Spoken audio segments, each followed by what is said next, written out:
खबर में खुश आमदेद। मैं हूँ आपका मेज़बान सईद काजी। कुछ खबरें और फिर मौजूद मेहमानों का तारुफ करवाते हैं। इलेक्शन कमीशन ने अब क्यों 39 कौमी असम्बली के अरकान को PTI के मेंबर तस्लीम कर लिया है। माहिर कानून हमारे साथ होंगे अज़हर सिद्दीक साहब, उनसे पूछेंगे बानी PTI की 12 मुकदमात में सज़ा कालअदम, मगर रिहाई का दूर दूर तक अभी तक शायद निशान नज़र नहीं आ रहा। ये कहा जा रहा है पीपल्स पार्टी और PTI में बैकडोर राब्ते हो रहे हैं। कमर जमान कायरा साहब ने यह बात कही है। ये क्या मामला है?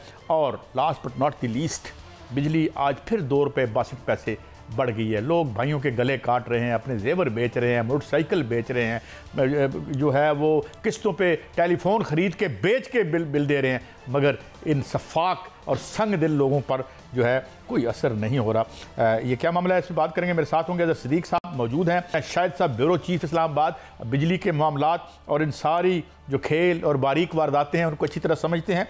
आसिफ इनाम साहब भी हमें ज्वाइन करेंगे, चेयरमैन एप्टमा, थोड़ी देर बाद। मगर अज़हर सिद्दीक साहब पहले मैं ज़रा आता हूँ, ये जो सियासी और जो जुडिशल मामलात हैं, अब कहा यह जा रहा है, अभी मैं एक प्रोग्राम में रिकॉर्डिंग में था कि गेस्ट बैठा था, तो ये एक तासुर देने की कोशिश की जा रही है कि जी वो आई वॉश कर रहे हैं, उन्होंने बस जो है वो उनका इरादा नहीं है। मैं तो नहीं समझता कि इलेक्शन कमीशन में खुदा न खास्ता किसी किस्म की बदनीति है, मगर क्या ये कहना दुरुस्त है कि वो मिन्नोअन जो है इस पर अमल करेंगे नहीं करेंगे? इसको मशकूक बनाने का क्या मतलब है जनाब अज़हर सिद्दीक साहब?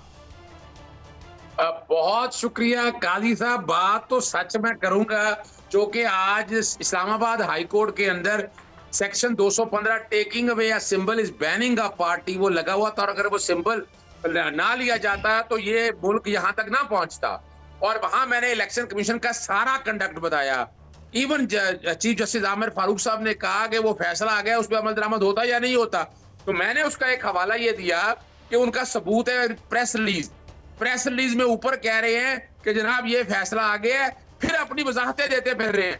यानी वो नजर आ रहा है बड़े। और मैंने एक बात वे भी अदालत के सामने कही कि मैं क्या, ये कॉन्स्टिट्यूशनल बॉडी तो है, आईनी बॉडी तो है, लेकिन आईनी बॉडी का मतलब ये नहीं है कि ये अदालत है। आईनी बॉडी अगर देखा जाए तो वो तो अटॉर्नी जनरल भी है, ऑडिटर जनरल ऑफ पाकिस्तान भी है, काउंसिल ऑफ कॉमन इंटरेस्ट भी है। इसमें बड़ा एतराज आया डायरेक्टर लॉ को। मैंने कहा जी मैं सच बता देता हूँ, पाकिस्तान तहरीक इंसाफ के साथ जिस तरह डील किया है, तो जो बात आप कह रहे हैं ना, उसी का आज झलक मुझे इस्लामाबाद हाई कोर्ट में नजर आई है। और वो केस मैंने जीत जाना है इंशाल्लाह उल अजीज। आज अदालत ने भी कह दिया था कि आप सिंबल लेके पार्टी बैन नहीं कर सकते, और जो काम किया आपने तो मखसूस अभी एक मरहला हाल हुआ है कि जिसमें 39 लोग वो थे जिन्होंने नॉमिनेशन पेपर दाखिल किए, डेक्लेरेशन दी और पार्टी सर्टिफिकेट आ गया। अगला मरहला तो 41 का ये है, बाकी 2 सूबाई असेंबलियों का है, एक खैबर पख्तूनख्वा की असेंबली का और एक पंजाब असेंबली का। पंजाब असेंबली के अंदर अभी वो तादाद सामने नहीं है, इसमें तो कौमी असेंबली की आ गई थी कि जिनके नॉमिनेशन पेपर, डेक्लेरेशन और पार्टी टिकट मैच करता है। अभी तक इलेक्शन कमीशन का चाहिए था बताता, इस तरह खैबर पख्तूनख्वा भी नहीं बताया। एक सवाल और करना चाहता हूँ आपसे ही अज़हर सिद्दीक साहब, ये कहा जा रहा है, मतलब जाहिर है पार्टीजन है, एक मुल्क में एक तफरीक हमें नजर आती है कि जी ये नहीं मिलेंगी, चलें जी PTI को ना मिले, इन दी अल्टीमेट एनालिसिस तमाम ना मिले, ओ भाई इनको तो ना मिले, और दूसरों को किस कानून के तहत मिलेंगी? अच्छा, आप काजी साहब शरारती जवाब देने लगा हूं आपको, और आम आदमी की समझ के लिए। मेरा घर है डिफेंस में, काजी साहब मैंने आपको एक कमरा किराए पे दिया, आप उस कमरे में रहना शुरू कर दिया, आपका प्रोड्यूसर आया, एक कमरा उसको दे दिया, आपने कोई जाली सा कागज बनाया, आपने कहा कि जनाब ये मैं मालिक हूँ, सिविल कोर्ट चले गए, प्रोड्यूसर कहता है मैं मालिक हूँ, वो सेशन कोर्ट चला गया, वो जीतते जीतते मामला हाई कोर्ट में आप जीत गए, वो सुप्रीम कोर्ट में चला गया प्रोड्यूसर, उसने कहा जनाब मैं मालिक हूँ, सुप्रीम कोर्ट ने कहा अच्छा भाई लाओ सबूत लेके आओ। वो सबूत लेके आए तो वो दोनों का, उन्होंने कहा नहीं, DHS से सबूत मांगा, अज़हर सिद्दीक घर बैठा हुआ है, उन्होंने कहा कि नहीं इसका मालिक तो अज़हर सिद्दीक है, तो सुप्रीम कोर्ट आपका ख्याल है खामोश रहेगी? सुप्रीम कोर्ट ने कहा नहीं ये मालिक अज़हर सिद्दीक है इसका। यहां समझना ये है कि ये मखसूस नशिस्तें आर्टिकल 51 और 106 के तहत ये उसको मिलनी है जो पार्टी के मुतनासिब नुमाइंदगी के मुताबिक। पाकिस्तान तहरीक इंसाफ की 39 सीटें तो आ गई, और बाकी जो, और मैंने बाकायदा फैसला आने से पहले आइडिया दे दिया था, मैं सुप्रीम कोर्ट की हियरिंग सुनता रहा हूं, 8-5 का भी कहा था, मैंने ये भी कहा था कि ये पाकिस्तान तहरीक इंसाफ की सीटें हैं और सेक्शन 104 के तहत जो है इनको टाइम मिलेगा डेक्लेरेशन देने का। और वो वजह क्या है, यानी उनकी सीटें तब बने ना कि अगर उनके हिसाब मुताबिक जुस्सा भाई उनकी जितनी सीटें बनती थी वो उनको मिल गई, अब वो डाकाजनी, चोरी, फ्रॉड, फ्रेम के जरिए चाहते हैं। ये तो आइन की और इस बात के ऊपर आपको पता है 11 जजेस मुत्तफिक है। 8 जजेस के फैसले पे तो अमल दरामद हो रहा है ना। इस पे अब 8 जजेस वो justice chief justice Jamal Mandokhel और जस्टिस याह्या फरीदी, उन्होंने भी ये कहा कि ये पाकिस्तान तहरीक, वो एक लफ्ज कहते हैं कि वो फ्रीक नहीं थी। फ्री की जरूरत इसलिए नहीं थी कि पाकिस्तान तहरीक इंसाफ को इलेक्शन कमीशन ने इलेक्शन लड़ने दिया, सिंबल ना दिया।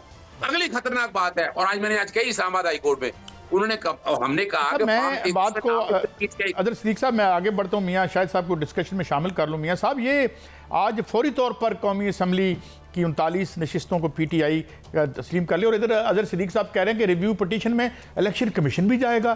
इलेक्शन कमीशन की मतलब पॉलिटिकल पार्टीज जाएं तो समझ में आता है ये नहीं है यहाँ पे। और एक ये सवाल, और साथ में बाद में ये भी इसमें शामिल कर दीजिएगा, बैकडोर राब्तों का कमर जमान कायरा साहब जिक्र कर रहे हैं। चल क्या रहा है आपके शहर में जहाँ से मतलब सब ताकतवर लोग जहाँ मकीम हैं, जनाब मियाँ शाहिद साहब?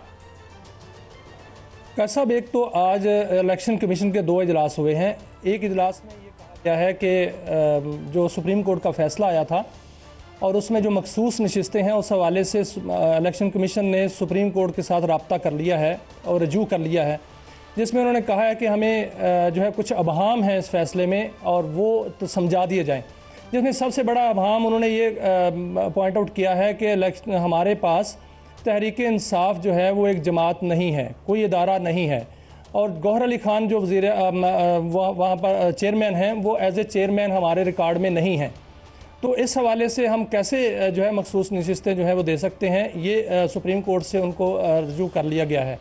और रजिस्ट्रार को जो है वो एक पटिशन कह लें या अपनी जो है वो मारूज़ात कह लें, वो दाखिल करा दी गई हैं। दूसरा, जो 39 लोगों को आज तस्लीम किया गया है मेंबरान को, वो सुप्रीम कोर्ट के फैसले पर अमल दरामद किया गया है, क्योंकि सुप्रीम कोर्ट ने कहा है कि फौरी तौर पर जो लिस्ट दी गई थी वो तो तहरीक इंसाफ का हिस्सा है, बाकी डिक्लेरेशन दें, तो इसलिए वो तो तस्लीम कर लिए गए। अब आते हैं सर आपके अहम सवाल पे, बैकडोर राब्तों पे। भाई साहब, जो बैकडोर राब्ते हो रहे हैं इसकी तस्दीक भी हो रही है और कहा भी जा रहा है, लेकिन मेरे नज़दीक इसके जो नतायज हैं वो दूर रस हैं, वो अभी नहीं निकलेंगे, वो 1 साल बाद नतायज सामने आएंगे और कौमी असम्बली के अंदर आएंगे। मेरी खबर ये है, बल्कि ये कहा जा सकता है कि मुझे नज़र आ रहा है कि कोई बड़ा होने वाला है मुल्क में, और ये बहुत जल्द होने वाला है, और जो होने वाला है उसमें शायद वफाकी हुकूमत की एक बड़ी शख्सियत, वफाकी हुकूमत की शख्सियत की बात कर रहा हूँ, वो मज़ीद। अच्छा मियाँ शाहिद साहब, मैं एक बात और आपसे पूछता हूँ, फिर अदर सिद्दीक साहब की तरफ आऊँगा। अब जाहिर है मुल्क पार्टीजन है, हमारे बहुत से सहाफ़त में दोस्त हों और या दोस्त हों उनकी जो पॉलिटिकल लीनिंग है, और उसमें कोई हर्ज भी नहीं है। तो कुछ मेरे साफ़ी दोस्त भाई, मेरे साहब का हालिया कुलीग ऐसे भी हैं जो कह रहे हैं कि जी वो इतना बोझ अब नहीं उठाया जा सकता, इस हुकूमत का मुक़्तदरा नहीं उठा सकती। ये इस तरह की बातें क्या हो रही हैं? और जो आपने अभी बात की है कि किसी बड़े वाक़े की तरफ अल्लाह ताला में अपने हिफ्ज़-ओ-मान में रखे और सब ठीक हो, वो क्या है, किस तरफ बढ़ रहे हैं और ये बातें क्यों हो रही हैं? मियाँ साहब। कैसा, मैं इसको सानहा या उस तरह का वाक़या नहीं कहूँगा, ये वाक़या तो पहले भी पाकिस्तान में होते रहे हैं, ये उस तरह का वाक़या जो है वो होने वाला है और ये होगा। उसने आपने सुना होगा, इससे पहले एक बात हुई थी कि शायद कोई टेक्नोक्रेट्स की हुकूमत आएगी, और ये मैं ये नहीं कहता, लेकिन मैं ये कहता हूँ कि मौजूदा वफाकी हुकूमत अपने स्ट्रक्चर में नहीं रहेगी, मुझे नहीं नज़र आ रही, और कोई बड़ी वफाकी शख्सियत, वफाकी हुकूमत की शख्सियत मज़ीद अहमियत का हामिल जो है वो होने वाली है, और ये काम होने जा रहा है। जो पीपल्स पार्टी और PTI के बैकडोर राब्तों की आप बात कर रहे हैं, उसके नतायज भी इसी से अगर मिलाकर देखे जाएं तो उसके नतायज जो हैं वो दूर रस निकलेंगे, और वो उसके बाद निकलेंगे जब वो वाक़या हो जाएगा। उसके बाद जो कुछ होगा तो उसमें जो नतीजा सामने आएगा तो ये दोनों जमातें साथ होंगी। या अब इसमें आपकी 2 बातें मुझे समझ आती है, मैं क्विकली आपसे समझना चाहता हूँ कि एक तो ये कि क्या पीपल्स पार्टी के कुछ खदशात हैं कि वो इस तरफ मतलब बड़ा एक बहुत इनकलाब होगा अगर वो PTI की तरफ आती है, मुझे तो नहीं लगता, लेकिन बहरहाल। और दूसरा ये कि आप कह रहे हैं कि -1, 2, 3 हो रहा है, और कोई ऐसी वफाकी शख्सियत जो पावर में है वही मजीद इंपॉर्टेंट होने जा रही है या पावर से बाहर है? देखिए वो पावर में है इस वक्त भी और मज़ीद इम्पॉर्टेंट होने जा रही है, और उस तरफ जो है वो बहुत से इशारे पहले मिल भी चुके हैं।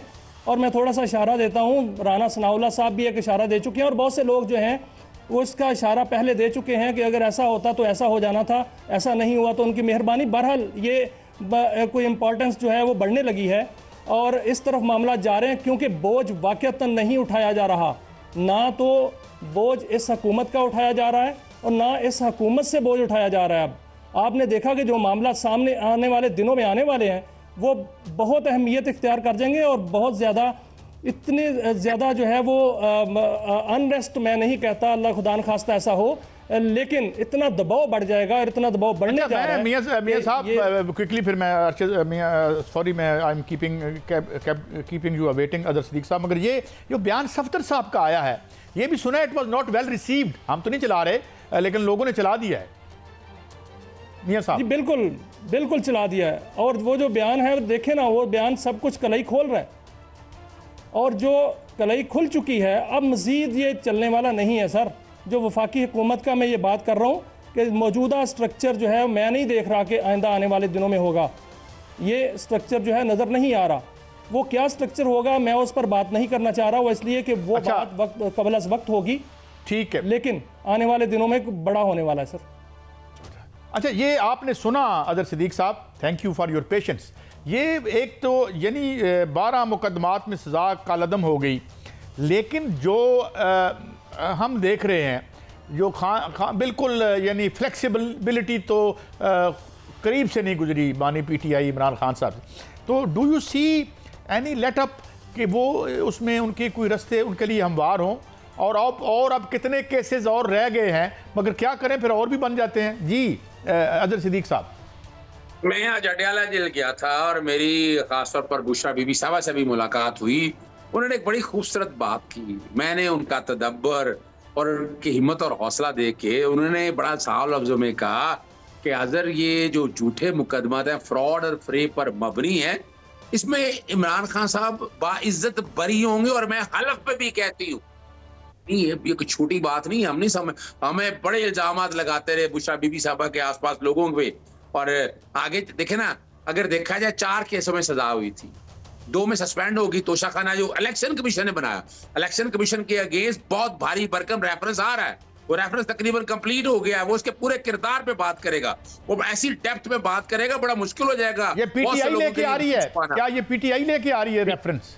जी जी बिल्कुल बिल्कुल, उसमें मैं भी कुछ काम कर रहा हूं, मैं इसलिए अभी डिस्क्लोज नहीं करना चाहता कुछ चीजें, बड़ा भारी भरकम रेफरेंस होगा। उसके बाद दूसरा था नैब का तोशा खाना, वो भी सस्पेंड होगी।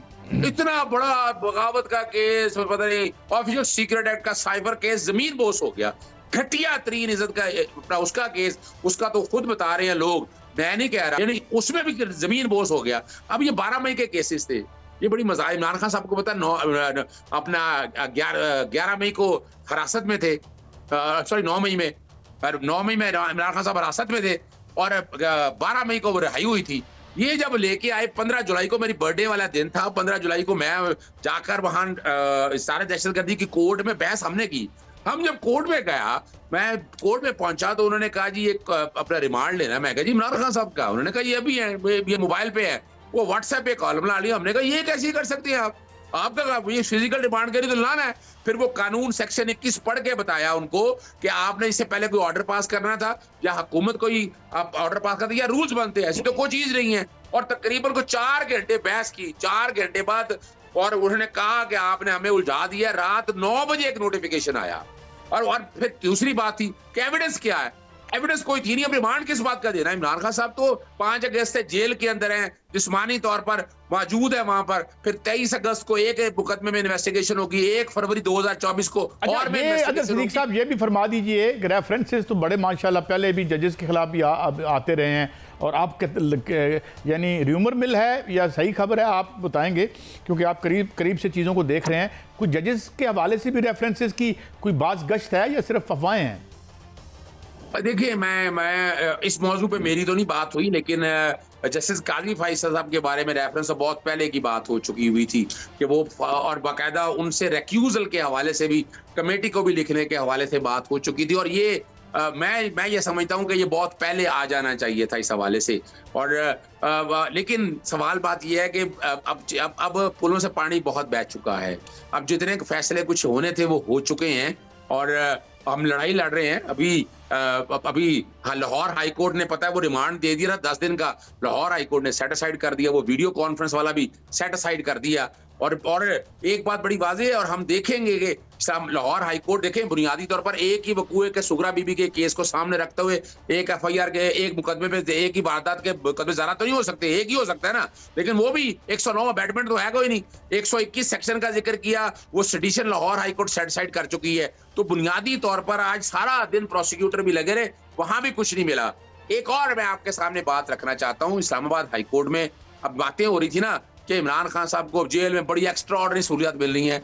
आज मैंने एक पब्लिक इंटरेस्ट में पिटीशन फाइल की थी कि सबका डाटा लेकर आए, बैन अवी कवानीन भी। आज मैंने इस्लामाबाद हाईकोर्ट की चीज नोटिस किया है कि इंटरनेशनल स्टैंडर्ड यानी universal declaration of human right, ICCPR, convention on torture, national mandatory rules और हमारे जेल रूल्स और हाई कोर्ट के रूल्स भी हैं।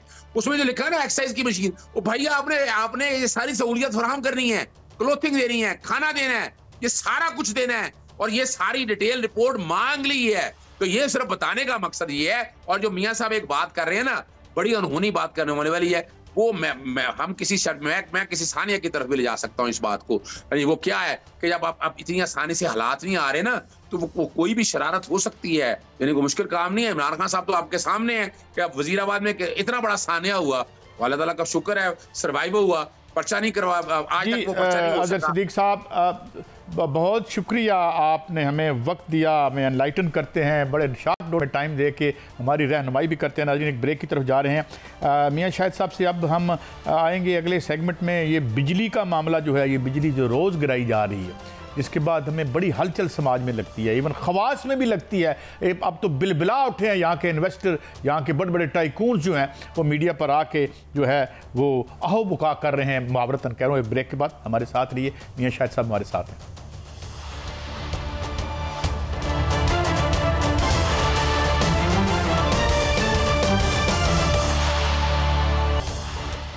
Welcome back.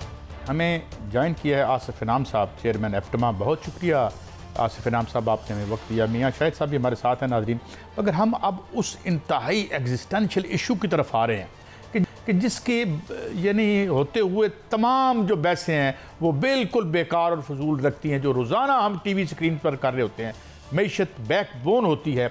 और आज आलम ये है कि इन्वेस्टर से लेके, सरमायादारों से लेके एक आम आदमी तक बिलबिला उठा है, मगर कोई जोन रेंग नहीं। जनाब आसिफ इनाम साहब, मैं आपकी तरफ आता हूँ। ये तो साफ साफ बिजनेस कम्युनिटी ने कह दिया है कि इस टैरिफ पे ना हम कंपेटिटिव हो सकते हैं, बल्कि यहाँ पर मेरे पास आए थे आपके नॉर्थ के चेयरमैन, उन्होंने ये कहा था कि हजूर यहाँ तो डी इंडस्ट्रियलाइजेशन हो रही है, लोग कबाड़ में फैक्ट्रियाँ बेच रहे हैं। उन्होंने जो फिक्र दिया, मैं क्या बताऊँ आपको, जो फैसलाबाद में हुआ, और यहाँ से वो एक्सपोर्ट कर रहे हैं बाहर उधर। क्या हल है? हल होता नज़र आता है आपको? क्योंकि मुझे लगता है कि कोई सीरियस एफर्ट नज़र नहीं आ रही। आसिफ साहब। जनाब बिस्मिल्लाहिर्रहमानिर्रहीम। देखिए, जो इंडस्ट्रियल जब से डी इंडस्ट्रियलाइजेशन का अमल तो जब से IPP लगे जब से शुरू हो गया है। पाकिस्तान का तकरीबन 26% ऑफ GDP हुआ करता था अर्ली 80s में इंडस्ट्री, अब वो घटते घटते 13 रह गया, तो हाफ तो हो गए। अब इसकी स्पीड और बढ़ती जा रही है, क्योंकि पहले आप रीजन से 10-20% महंगे होते थे, फिर आप 30 हुए, फिर गैस आ गई तो आप रीजन में आ गए वापस। तो इस तरह डिफरेंट फेजेस से होते होते अब सब चीज़ खत्म हो गई है। गैस का अपना बहरान है, बिजली का अपना बहरान है। गैस के आज ज़खीरे भी निकल जाए तो $13 मेरे ख्याल में शायद समंदर का रेट है। तो कहीं अब कोई स्केप नहीं है। हमने वो कहते हैं ना, kicking the can down the road, अब नाउ रोड हैज एंडेड। तो अब हम इसको बोल्डली फेस करेंगे तो और इसको सही तरीके से हैंडल कर लेंगे तो इंशाल्लाह it will be a foundation for a better future. और अगर इसको हमने फिर कोशिश की कि जी हम इसको टाल दें, तो आई डोंट थिंक सो कि इस दफ़ा ये अब टलने वाली चीज़ है। ये बहुत अच्छा मियां शाहिद साहब, मैं जब पिछली दफ़ा आप थे शायद हमारे साथ या आसिफ साहब थे, तो हमारे शो अमेरिका में किसी साहब ने देखा, उनका नाम तारिक कुरैशी है, वो एनालिस्ट, फाइनेंशियल एनालिस्ट हैं। उन्होंने एक बात कही जो आपने पिछले प्रोग्राम में कही थी कि अगर इंटरनेशनल मुआहिदों में भी अगर आपने मिस डिक्लेरेशन किया है मशीन का जो वर्थ है वो नहीं थी जो मुआहिदों में मेंशन थी, और हमें ये बताया जाता है बाज़ ज़राए से कि पुरानी मशीन्स लगी हैं तो वो नल एंड वाइड हो सकते हैं। यहाँ पे अरशद अब्बासी साहब भी कह चुके हैं कि वीकेंड, और आप भी कह चुके हैं। तो आपको विल लगती है या फिर जो वो मैं बात करता हूं कि एक हाथ दूसरे हाथ को माल पकड़ा रहा है, तो ये क्यों भाईचारा ख़त्म तो नहीं होगा? ये मियां साहब, व्हाट इज योर टेक? देखिए काजी साहब, जो मुआहदे अनबैलेंस हो वो तो ख़त्म हो सकते हैं, ये बात जो है वो ये मौजूद है और हकीकत है। ये अमेरिका में भी हुआ है और मलेशिया में भी हुआ है कि जो अनबैलेंस माहदे थे वो ख़त्म कर दिए गए, और यहाँ भी ख़त्म हो सकते हैं। मैं एक मिसाल दूंगा, एक पावर प्लांट है टिपाल पावर प्लांट। टिपाल पावर प्लांट जो है वो पॉलिसी 1994 में लगा था, वो उसके पॉलिसी के तहत लगा था। RFO का पावर प्लांट है, 126 मेगावाट बिजली पैदा करता है।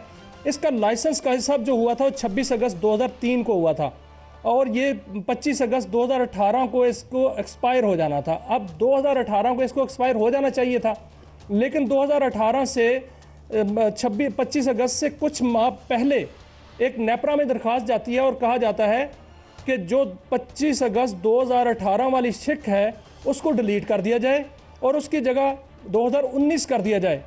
अब देखिए ना, ये चीज़ जो है अगर हो सकती है तो क्या अनबैलेंस मुआहिदा ख़त्म नहीं हो सकता? और उसके बाद क्या हुआ कि उसको 2019 कर दिया, और फिर 9 मार्च 2019 को एक दरखास्त आती है कि इस पावर प्लांट की जो एग्रीमेंट है उसमें उसका एक्सटेंशन कर दी जाए और उसका लाइसेंस 2029 तक बढ़ा दिया जाए। 2029 की मुखालफत की PSO ने। उस वक्त के दीगर जो स्टेक होल्डर्स थे उन्होंने इसकी मुखालफत की, क्योंकि RFO पर हुकूमत ने पाबंदी लगा दी थी, और वो कहा गया कि जब हुकूमत ने पाबंदी लगा दी RFO पे और जो फर्नेस ऑयल पावर प्लांट्स हैं वो नहीं चलेंगे, तो इसकी जो है मॉडिफिकेशन क्यों की जा रही है? लेकिन फिर भी नेपरा ने कर दी। अब इस तरह के जितने मुआहदे हैं सारे अनबैलेंस मुआहदे हैं, उनको ख़त्म किया जा सकता है। अगर उनकी मॉडिफिकेशन हो सकती है तो उसकी टर्मिनेशन भी हो सकती है, इसमें कोई शक नहीं, लेकिन आज तक कोई नेगोशिएशन नहीं की गई। अब आपने सुना होगा कि चंद दिन पहले वज़ीर तवानाई फरमा रहे थे कि हम कोल, इम्पोर्टेड कोल को जो है लोकल कोल पे कन्वर्ट करने जा रहे हैं। $1 बिलियन उस पर खर्च होंगे। जो अच्छा, आप क्योंकि उसमें कैसा, मुझे मौका दीजिएगा जी, जो कोल पावर प्लांट है ये सब क्रिटिकल टेक्नोलॉजी है, और आप नेपरा की दस्तावेजात उठा के देखें, जब नेपरा ने टैरिफ दिया था वो अल्ट्रा सुपर क्रिटिकल टेक्नोलॉजी का टैरिफ दिया हुआ है, लेकिन वहाँ जो मशीनरी लगी है वो सब क्रिटिकल बॉयलर्स जो हैं वो टेक्नोलॉजी के लगे हुए हैं। क्या उसको ख़त्म नहीं किया जा सकता? उसको किया जा सकता है। क्यों? वो मशीन नहीं लगी जो नेपरा या टैरिफ लिया गया या जो एग्रीमेंट में लिखा हुआ है, तो उसको ख़त्म हो सकते हैं। कैसा सब ये मुमकिन है, लेकिन ये ख़त्म नहीं होंगे। वो इसलिए कि हम उसकी मॉडिफिकेशन पे जा रहे हैं, मजीद $1 बिलियन लगाएंगे, तो फिर $1 बिलियन का बोझ भी सार्फिन जो है वो शायद साहब, फिर ये तो वेस्टेड इंटरेस्ट वाला मामला है। आसिफ इनाम साहब, एक और बड़ी अजीब और गरीब बात मैं देख रहा था, अभी एक और शो में मैं एक गेस्ट के तौर पर बैठा था, तो आके ना डूम एंड ग्लूम टाइप जो है, और नहीं इसका कुछ नहीं, बड़ा गलत हो जाएगा, रिकॉर्डिक में हम मारे गए थे, और मारे तो हम जा चुके हैं, अब और क्या हमने मरना है।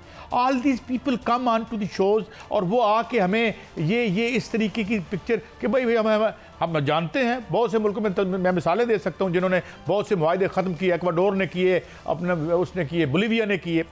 तो ये जो लोग हैं क्या मुतहरक हो गए हैं मीडिया में भी आके कि हमें ये बताएं कि जनाब ये तो हुआ तो हम बर्बाद हो जाएंगे? इससे आगे क्या बर्बादी होगी आसिफ इनाम साहब? आप बिल्कुल सही नतीजे पर पहुंचे। देखिए, बात दरअसल है कि आप जब मुकदमा करते हैं तो आप वकील से उसके चांसेस पूछते हैं, फिर आप उसके बाद उसकी स्ट्रेटजी बनाते हैं। तो केस हारना जीतना तो बहुत एक लंबा प्रोसेस होता है। अगर आप केस ही नहीं लड़ें, जैसे आपको एक याद होगा कि इंडिया ने एक बैराज बनाया हमारे पाकिस्तान के, उसके ऊपर डैम बनाया है मेरे ख्याल में चुनाव पे, और हमारा एक ज़माने में बड़ा शोर था कि जी इंटरनेशनल कोर्ट में जाएंगे, फिर इंटरनेशनल कोर्ट में जाके हम हार गए। हारने की वजह पता है आपको क्या थी? जी, पाकिस्तान के कहीं से NOC दिया हुआ था हमने, तो हम लड़ने ही क्यों गए? हमारे यहाँ से ही हमारा दिया हुआ NOC इंडिया ने दिखाया कि भाई, और हमें वकील के चार्जेस भी देने पड़े। तो अगर हमारे यहाँ मतलब इस तरीके से होगा तो केस हार ही जाएंगे। अगर हमने NOC दिया हुआ था तो हमें इंटरनेशनल कोर्ट में जाने की जरूरत ही नहीं थी उसके खिलाफ। तो इस तरीके के जब हम नाम साहब, मैं एक और अहम बात की तरफ आना चाहता हूँ, आपसे ही पूछूंगा। आपके ही कुछ लोग एक्स चेयरमैन एप्टमा और लोग कह रहे हैं कि हम कोर्ट में जा रहे हैं और हम ये मुतालबा करते हैं और अवाम का भी ये मुतालबा है कि भाई बड़े शफाफ और बहुत अच्छे मुआहदे किए होंगे आपने, बड़ी खुशनीति से किए होंगे। अब हमारा पैसा है, हमारे पैसे से ये मुआहदे हुए हैं, तो हम 1994 से लेकर 2015 तक के मुआहदे क्यों नहीं खोलते? और क्या इस सिलसिले में आपकी कम्युनिटी कोर्ट को मूव कर रही है कि कम से कम ये मुआहदे तो खोलें, पता तो चले कि इनके पीछे कौन है? आसिफ साहब, इसके लिए मुआहदे खोलने की भी जरूरत नहीं पड़ेगी। कल लाहौर में हम लोग बहुत बड़ा सारी फेडरेशन और सब मिलके ऑल प्रेसिडेंट एसोसिएशंस के आ रहे हैं, वहाँ जमा करके we will raise money for the forensic audit, ताकि ये नहीं हो कि जी फोरेंसिक के पैसे नहीं है। इंशाल्लाह we will design a strategy. देखिए कोर्ट से तो जो चूंकि हमने इसके कॉन्ट्रैक्ट में ज्यूरिडिक्शन ही लंदन कर दी है ना, तो पाकिस्तानी तो उसकी वजाहत मेरे नाज़रीन के लिए हो जाए। जब आप फोरेंसिक ऑडिट कह रहे हैं तो जरा सादा ज़बान में मेरे नाज़रीन के लिए बताइए कि ये क्या है और इससे क्या क्या हमें बाखबर हम किस तरह होंगे? जी, एक तो ऑडिट होता है ना 2+2 4 सही लिखा हुआ है या नहीं। एक फोरेंसिक ऑडिट का मतलब ये होता है कि जैसे इन्होंने भाई ने बताया कि जी क्रिटिकल और सब क्रिटिकल, वो मशीनरी, उसकी एनालिसिस, उस वक्त उसके क्या दाम थे, क्या जो चीज़ जैसे हमारे कल गौर भाई ने भी बताया कि जो चीज़ जामशोरों में जो है वो 100 रुपए की लगी है, वो दूसरी 200 रुपए की सेम चीज़ लगी है। इसी तरह हाइडल में भी आपको कई जगह नजर आएगा कि 100 रुपए की चीज़ कहीं और लगी है, हमारे मुल्क में ही सेम चीज़ और वो 400 की कहीं और लगी है। ये सब फोरेंसिक में सामने आ जाएंगी। अच्छा, आसिफ सिनाम साहब, इस दफ़ा एक और बुरी खबर है कि आप चूँकि टेक्सटाइल से आप रिलेटेड हैं, 48% कॉटन कम पैदा हुई और इन बिजली के रेट्स पे जिस शरह से हमारी इंडस्ट्री जो है क्लोज हो रही है, बड़े दुख दर्द के दिल के साथ मैं ये बात आपसे पूछ रहा हूँ। इफ़ इट हम अलाउ करते हैं इसको, इफ़ इट कंटिन्यूज़, तो ये बेरोज़गारी में भी तो इजाफा बड़ा ख़तरनाक हद तक हो सकता है। आसिफ साहब सर, ये इफ वी अलाउ दिस ना, तो we will go back to about 1956 level of industrialization. 56 में जब हमारे यहाँ कपड़ा भी जापान से आता था, सब कुछ था, और हमारी हम 1956 में वापस चले जाएंगे, आप ये कह रहे हैं? बिल्कुल, इसमें कोई दूसरा डाउट नहीं है कि हम 1956 के फाइनेंशियल मॉडल, ऑब्वियसली गाड़ियां तो लेटेस्ट नहीं होंगी, तो वो होगा कि जी हमारे मुल्क की जो बेसिक प्रोडक्ट्स हैं कि जी चावल, गंदम या और कोई चीज़ें, फ्रूट इस टाइप की 5, 7, 10 बिलियन की वो एक्सपोर्ट हो जाएगी। बाकी इंडस्ट्री के तो कुछ भी नहीं है। और प्रॉब्लम ये है कि 56 में हमारी आदतें ख़राब नहीं थी। अब तो हमारे पास तो स्टैंडर्ड ऑफ लाइफ हमने मुल्क का अनबेरेबल कर लिया है। दूसरे, एक मुल्क की जो कॉम्पिटिटिवनेस का सबसे बड़ा जो एक टेस्ट होता है, लिटमस, वो होता है उसकी एक्सपोर्ट टू जीडीपी। हमारी एक्सपोर्ट टू जीडीपी अनफॉर्चुनेटली 10 से नीचे जो दुनिया के सिर्फ 3 मुल्कों में है, जो हम हैं, अफगानिस्तान है और यमन है, एंड लेस अदर जो है वो आप उनको कह लें कि वो वॉर टॉर्न एरिया ही हैं। अब जाके ठीक होने शुरू हुआ है कुछ अफगानिस्तान। इसी तरीके से आप अगर हम कहते हैं कि जी हमारा जीडीपी जो है अंडर स्टेटेड है, तो हम मेरे ख्याल में शायद ऑलमोस्ट वर्स की तरफ चले जाएंगे कि जी शायद इतना कम जीडीपी टू एक्सपोर्ट किसी का ना हो। तो इसकी वजह यही है कि हमारी एनर्जी पॉलिसी, हमारी एनर्जी एलोकेशन पॉलिसी, देखिए कुछ चीज़ तो जैसे आपने गैस में देखा कि हमने जितनी बांग्लादेश में गैस होती है तो इतनी तो हम घर में जलाते हैं, जितनी उसने पूरी इंडस्ट्री खड़ी कर ली अपनी टेक्सटाइल की, 40 बिलियन की एक्सपोर्ट कर ली। जितने हाइडल पावर हमने किस तरीके से जो है वो उसको इंडस्ट्रियलाइजेशन में यूज़ नहीं किया और उसको कंपाउंड नहीं किया। हमारे जो एलोकेशन थे इसके पीएसडीपी के, उससे अगर डैम बन जाते आज फ्री बिजली आ रही होती। और एक बात आप देखें कि हमारा सिस्टम जब 22-25 हज़ार का है तो 10,000 12,000 तो हमारे पास न्यूक्लियर और हाइडल मिला के आ जाता है। तो हमने 10,000 के पीछे 30,000 लिया। इट्स 1:3 टाइम परचेज किया हुआ है हमने। तो ये जो 18 रुपए है वो जो हम कहते हैं ना ये 18 रुपए यूनिट है, ये 18 रुपए नहीं, ये 36 रुपए यूनिट है, क्योंकि वो जिस चीज पे लगता नहीं है उस पे एवरेज आउट करके हमें मतलब ठीक एक ब्रेक की तरफ बढ़ रहे हैं, वापस आएंगे और ये इंतहाई अहम और दिलचस्प डिस्कशन जारी है।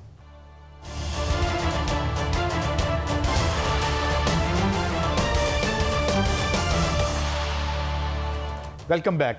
आपने बड़ा खूब कहा मियां शाहिद साहब, ये एक बड़ी खबर दी है इन्होंने कि ये फोरेंसिक ऑडिट होगा और उसमें ये पता चले कि जनाब ये कौन से मशीनरी लगाई गई है, डिक्लेयर क्या उसमें कोई डाइकोटमी है, कोई स्टेटेड और है और जो लगी है और है। ये तो बड़ी फिर मियां साहब रौनक लगेगी, पता चलेगा कि ये जो आइंस्टाइन यहाँ हुकूमत करते रहे हैं, इंडस्ट्रियलिस्ट खुद भी हुकूमत करते रहे हैं, तो ये क्या इसका इम्कान मौजूद है और उसके लिए लाबी तो बहुत बड़ी मुतहरक हो गई है? मियां शाहिद साहब, ऐसा अल्लाह करे ऐसा हो, फोरेंसिक ऑडिट वाकई हो, क्योंकि फोरेंसिक ऑडिट अगर हो जाता है तो दूध का दूध पानी का पानी हो जाएगा और पता चल जाएगा कि वो टेक्नोलॉजी जो कि कागज़ों में लिखी हुई है वो वहाँ पर है कि नहीं ज़मीन पे। यहाँ तो ये भी होता रहा है कि 14% एडवांस दे दिया जाता रहा और उस साइट पे कोई मशीनरी नहीं थी और उस पर 14% एडवांस दे दिया गया।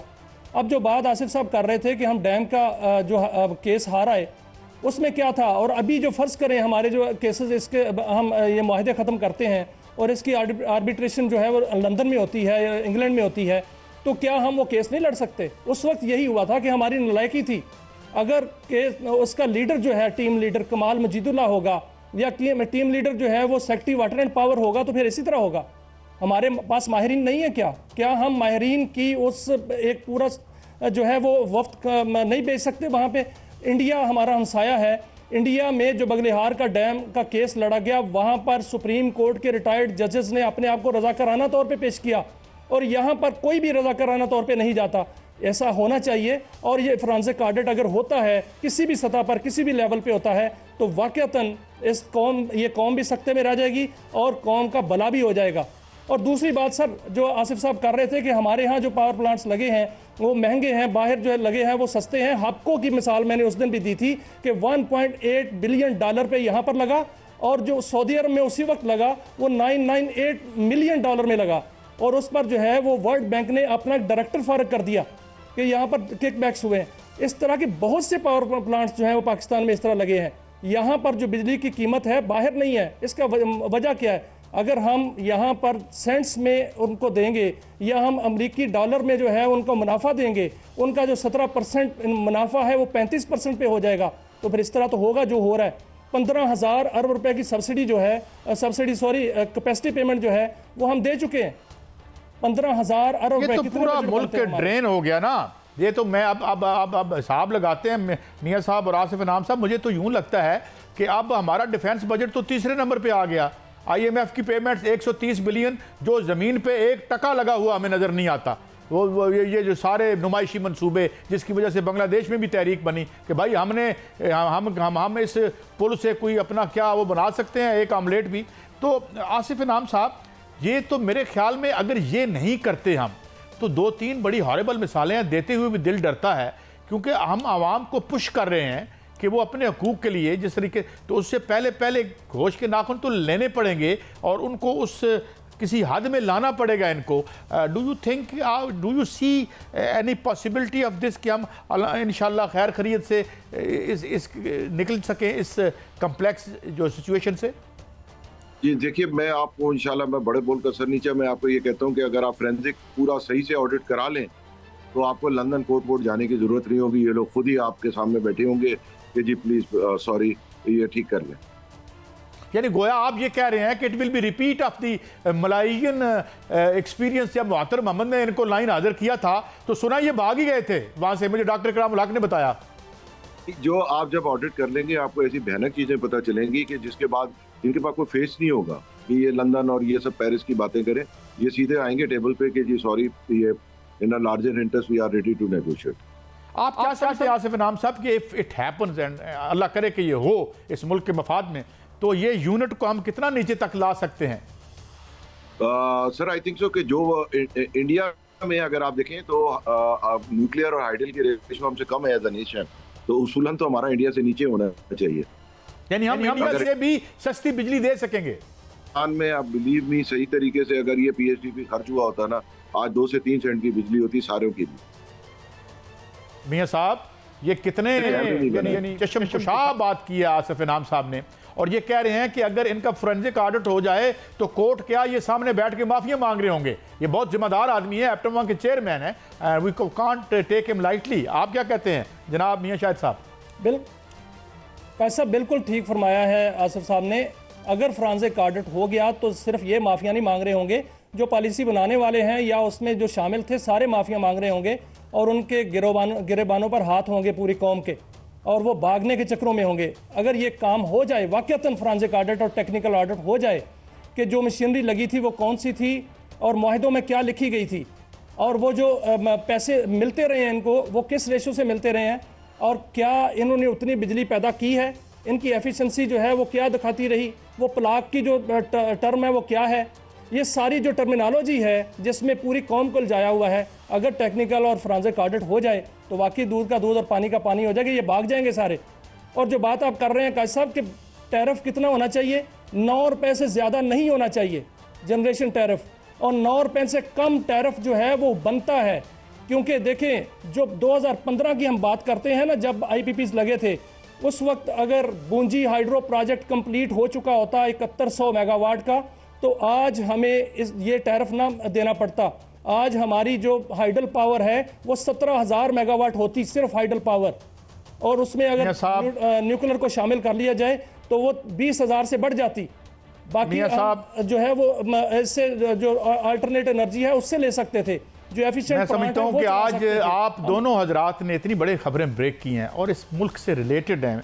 वक्त ख़त्म हुआ चाहता है, वरना आगे बात करते रहेंगे इंशाल्लाह। मियां शाहिद साहब आपका शुक्रिया, आसिफ इनाम साहब आपका शुक्रिया। बड़े बड़े लोगों के हैं, जहांगीर तरीन साहब का भी है। अभी मैं सलमान शहबाज साहब का एक ट्वीट देख रहा था, उन्होंने दावा किया कि उन्होंने कोई कैपेसिटी पेमेंट नहीं ली, जबकि उनके लोग काउंटर, हम नहीं बात करते जब तक हमारे पास सबूत ना हो। मगर गालबन दाऊद साहब का भी है, रज़ाक दाऊद साहब का भी है, तो इमरान खान साहब ने इसको जो है वो एक्सटेंशन दी थी। ये खबरें आ रही हैं इसको, ये और ये तो ये मामला है 9 रुपये का हम ला के इस मुल्क को इस क्राइसिस से, इस बेकार इस ज़िंदगी का क्या करना है अगर हम इस मुल्क के लिए कुछ करके नहीं जाते। बड़ी चंद रोज़ा ये ज़िंदगी है, इसमें हम आगे सोचें, अपनी नस्लों के लिए सोचें तो ये सब हो सकता है। उम्मीद करते हैं कि ये सब होगा, क्योंकि इसका आगाज़ तो हो गया है। इजाज़त दें, अगले हफ्ते फिर मंडे को मिलेंगे। अल्लाह हाफिज़।